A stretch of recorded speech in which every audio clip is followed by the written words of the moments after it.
This company doesn't hire losers, Mom told the CEO, blocking my interview.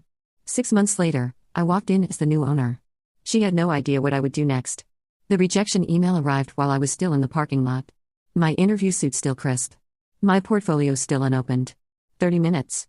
That's how long it took for Morrison Industries to decide I wasn't worth their time. Thank you for your interest, but we decided to pursue other candidates. I sat in my car staring at the glass building where my mother had worked for 23 years, where she climbed from secretary to chief operating officer, where she'd apparently just torpedoed my career before it could begin. The security footage would later confirm what I suspected that day. My mother, Patricia Morrison, no relation to the Morrison family, despite what her name tag suggested, had intercepted me in the lobby. I thought it was coincidence her emerging from the executive elevator just as I checked in for my interview. Savannah, her surprise seemed genuine. What are you doing here? I have an interview, senior marketing strategist position. Her face had done something complicated. Then a flash of panic quickly masked by her corporate smile. Oh honey, that's ambitious. You know Morrison Industries only hires from top programs. I graduated summa cum laude from Wharton. Mom still. She glanced at her watch. I have a meeting. Good luck. But she hadn't gone to any meeting. She'd gone straight to CEO David Morrison's office. I know because 6 months later, I would watch the security footage of her marching past his assistant, closing his door, and spending 10 minutes gesticulating wildly. The audio was grainy, but certain phrases were clear. Not ready for this level. Emotional instability in the family. This company doesn't hire failures. Trust me, don't want that kind of drama. David Morrison, a man who trusted his implicitly. I killed my interview before I'd even sat down. That night, she called to console me. I heard you didn't get the position. I'm so sorry, sweetie, but honestly, Morrison Industries isn't the right fit for you. Too cutthroat. You're more of a creative type. Have you thought about nonprofits? I'd hung up on her. It was the first time I had heard done that, and it felt like crossing a line I couldn't uncross. The pattern wasn't new, just more blatant. Throughout my childhood, my mother had systematically undermined every achievement while maintaining plausible deniability.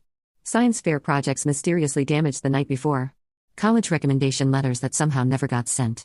Internship applications that vanished from her home office. I'm just trying to protect you from disappointment. She'd always said, the world is harsh, Savannah. Better to aim lower and be pleasantly surprised. But this was different. This was my career, my future, and she killed it with surgical precision in the one place where her word was gospel. I spent the next week researching Morrison Industries obsessively. Revenue streams, profit margins, stakeholder reports, everything publicly available. The company was solid but stagnant, coasting on contracts secured decades ago. Their marketing was archaic, their digital presence laughable, stock price steady but uninspiring. That's when I noticed something interesting in their SEC filings. The Morrison Family Trust, which controlled 51% of shares, was bound by specific succession rules. If no direct Morrison here was actively involved in company operations by the trust's 50th anniversary, controlling shares would be sold on the open market. The anniversary was in 2 years. David Morrison was 67, divorced, childless. His nephew had zero interest in the business. The family was looking for an exit strategy. I called my father that night. He and my mother had divorced when I was 12, but he'd done well in tech. More importantly, he'd never forgiven her for the custody battle she claimed he was too unstable to parent. How much money could you raise if you needed to? I asked. For what? To buy out controlling interest in Morrison Industries. Silence. Then you want to buy your mother's company? I want to buy the company that rejected me because my mother told them I was a failure. He laughed. Dark appreciative. I know some people, private equity folks, who'd love a piece of Morrison. How much do we need at current valuation? Roughly $200 million for controlling interest. Give me 6 months. It took 7, but he delivered. A consortium of investors who saw what I saw. A legacy company ripe for modernization, held back by entrenched leadership, primed for hostile takeover. We formed Apex Holdings LLC, carefully structured to hide my involvement. I was listed as a junior consultant buried in paperwork. The negotiations were brutal but straightforward. The Morrison family wanted out, wanted their money, wanted to wash their hands of a company that bore their name, but had long ceased to be their passion. David Morrison, nearing 70, was tired. We closed the deal on a Thursday. I was 25 years old and owned 51% of the company where my mother had worked for over 2 decades. When do you want to announce? My lead investor asked. Monday morning, all hands meeting. Don't tell anyone who the new owner is. That weekend, I had my hair professionally styled, bought a suit that cost more than my car, and practiced my speech in the mirror until every word was precise. I wasn't just returning as an owner. I was returning as everything my mother said I'd never be. Monday arrived gray and drizzling, pathetic fallacy at its finest. Morrison Industries' main conference room could hold 300 people. It was standing room only. The entire company gathered to meet their new ownership. David Morrison took the podium first, looking relieved. As many of you have heard, Morrison Industries has been acquired by Apex Holdings. This transition ensures our company's future while honoring our past. I'm pleased to introduce the new majority owner and CEO. I waited in the wings, watching through the crack in the door.